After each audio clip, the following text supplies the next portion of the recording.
Hi అండి. మీలో ఎంతమందికి సుబ్రహ్మణ్య స్వామి స్వయంభూగా పుట్టరూపంలో వెలిసిన ఈ దేవస్థానం అయితే తెలుసు. ఇదైతే కాకినాడ జిల్లా గొల్లప్రోలు మండలం తాటిపత్తి గ్రామంలో ఉందండి. ఈ దేవస్థానం పేరైతే వల్లి దేవసేన సమేత స్వయంభూ సంతాన సుబ్రహ్మణ్య స్వామి వారి దేవస్థానం. ఇక్కడ విశేషం ఏంటంటే టెంపుల్లో స్వామివారు పుట్టతో నివసిస్తూ ఉంటారంట.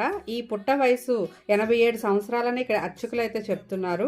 ఇంకా 21 అడుగుల ఎత్తులో స్వామివారు అయితే ఉంటారంట. పూర్వం నుంచి ఇక్కడ సంచరించేవారని చెప్పి అర్చకులు చెప్తున్నారు. ఇక్కడ ఎవరికైతే సంతానం లేదో సుబ్రహ్మణ్య షష్ఠి రోజు రాగుల చీరలు అయితే తీసుకొస్తారంట. అవి పుట్ట దగ్గర పెట్టి స్వామివారికి అర్చన చేసి నల్ల మిరియాలు నేతితో కలిపి అవి స్వామివారికి నివేదించి ప్రసాదంగా అయితే ఇవ్వడం జరుగుతుందంటండి. వాళ్ళు దీక్ష తీసుకుని నల్ల మిరియాలు అరటిపండులో పెట్టుకుని పంటికి తగలకుండా ఆహారంగా తీసుకున్న తర్వాత ఆలయం వెనక ఉగ్రషష్ఠి మండపం అయితే ఉంటుందంట. ఆ మండపంలో దీక్షను తీసుకొని నిద్ర చేస్తారు. ఇలా చేయడం వల్ల స్వామివారి పరిపూర్ణ అనుగ్రహం అయితే కలుగుతుందంట. సో ఈ వీడియో ఎవరికైనా నచ్చితే ఒక లైక్ అయితే చేయండి.